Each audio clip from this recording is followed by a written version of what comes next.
person views this knowledge as a means of acquiring position, power, or possessions, and uses it to that end. The other person sees it as a gift from God and as a stewardship to be used to serve Him. Contrast two physicians, both with approximately the same training and skill. One fears God and earnestly seeks to use his expertise to serve Him by serving people. The other has no fear of God and uses his skill as an abortionist. Both doctors have the same information but not the same knowledge. Only the one who fears God has the right perspective, which leads him to use his information for the proper end. Solomon says that knowledge begins not in learning a body of information or in acquiring various skills, but in the fear of the Lord. He is saying that the fear of God must be the foundation upon which knowledge is built. It is the fear of the Lord that gives us the right perspective and prompts us to use it for the right end. It is the fear of the Lord that should determine our fundamental outlook on life. Our main goal in life should be to glorify God. That is the ultimate goal to which all knowledge should be directed. Regardless of how helpful an item or body of knowledge may be to society, if it does not have as its final purpose the glory of God, it remains defective. It is at best partial, and to a degree distorted. It is like a structure without a foundation, a plant without a root. Of course, since our fear of God is always imperfect, our knowledge will always be defective and incomplete, not only factually, but also in its use. But the person who does not fear God doesn't even have the right foundation on which to build. He may be a decent person and generally beneficial to society, but in the end he falls short because he neither knows nor fears God. Let me give you an example. Several years ago I read Evolution, A Theory in Crisis by Michael Denton, an Australian physician who does research in microbiology. In my opinion, his book is one of the most brilliant and devastating critiques of the theory of evolution available today.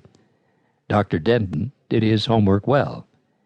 From a number of perspectives, he makes a convincing case that animal life as we see it today, and particularly the human body and brain, must be the product of specific design by an infinitely intelligent designer, rather than the result of mere time and chance.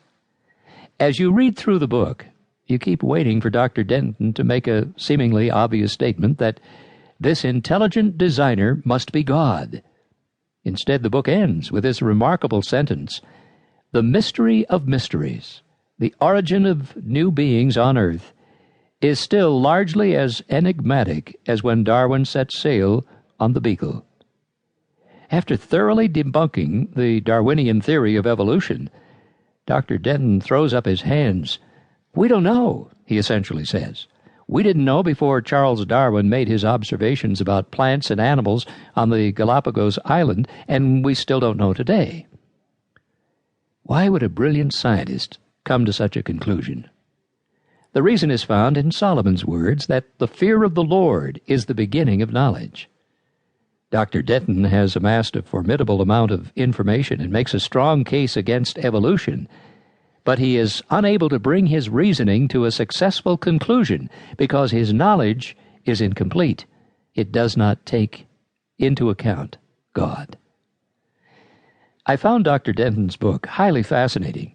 In pursuing his objective to show the fallacy of evolution, he unwittingly gave us a book through which to marvel at the unfathomable wisdom of God in creation.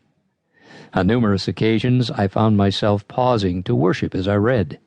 What a pity, I thought, that this man who knows 1,000 times more than I about his subject could not use it to glorify God because he did not know or fear the one about whom he was writing.